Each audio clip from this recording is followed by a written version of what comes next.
और मैं हमेशा के लिए आज़ाद हो जाऊंगा। हा हा हा। उसे सुनकर लकड़हारे के होश उड़ जाते हैं। या अल्लाह, मैंने क्या किया? काश मैं लालच ना करता और आज मैं अपनी बीवी के साथ खुश होता। अब मैं अकेला क्या करूँगा? इससे अच्छा मैं अपनी जान दे दूं। इतना बोलकर लकड़हारा खाई की तरफ जाने लगता है। चलते चलते तोता इसको बहुत रोकता है, लेकिन लकड़हारा नहीं रुकता। थक हार कर तोता एक दरख्त पर बैठ जाता है। उसे उस दरख्त पर दो परिंदे बैठे नजर आते हैं जो आपस में बात कर रहे होते हैं। तोता भी इनकी बातें सुनने लगता है। क्या हुआ, परेशान लग रहे हैं? क्या बताऊं, इस लकड़हारे को कुछ दिन पहले एक जिन मिला था। इस तरह वो परिंदा दूसरे परिंदे को सारी बात बताता है। क्या इसको ठीक करने का कोई तरीका है? हाँ है ना। अगर नीले पत्तों को इनके सर पर रखा जाए और लकड़हारे के हाथ पे लगाए जाए तो ये ठीक हो जाएंगे। तोता ये सारी बात सुन लेता है और आकर अपने मालिक को सारी बात बताता है। अगर इससे मेरी बीवी ठीक हो जाए तो मैं नीले पत्तों की तलाश जरूर करूंगा।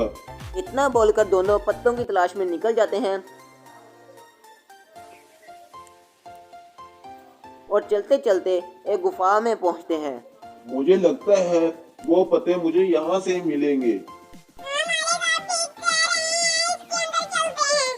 इतना बोलकर दोनों इस गुफा के अंदर चले जाते हैं।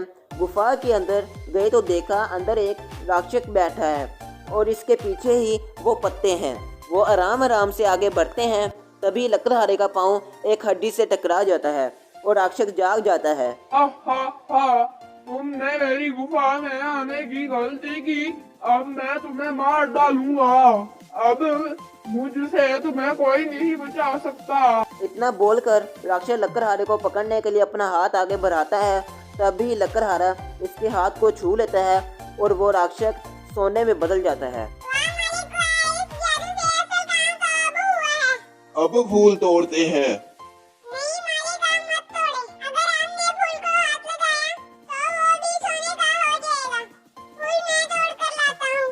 इतना बोलकर तोता उड़ जाता है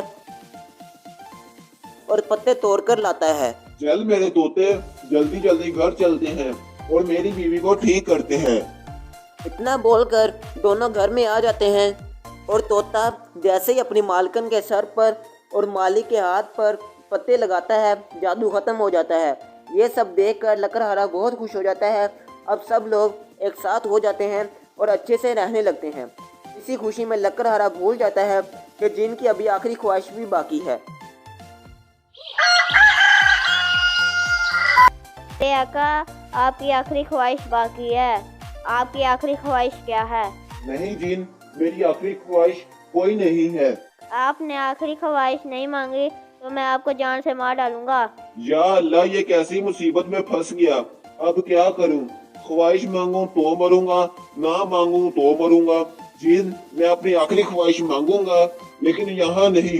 तुम मेरे साथ चलो, मैं बताता हूँ।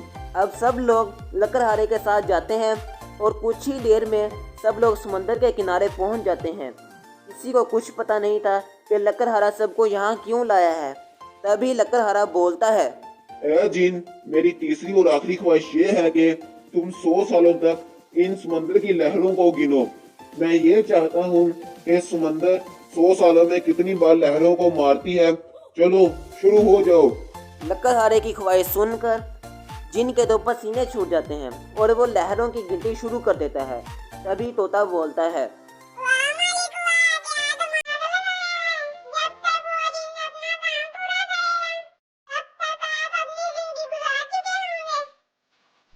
लालच और हराम तरीके से कमाए हुए रिस्क में कभी बरकत नहीं होती।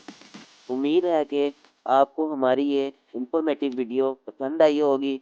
इसी के साथ हमारे चैनल को सब्सक्राइब करें, शेयर करें, ताकि हम आपके लिए ऐसी छोटी छोटी स्टोरीज लाते रहें। शुक्रिया।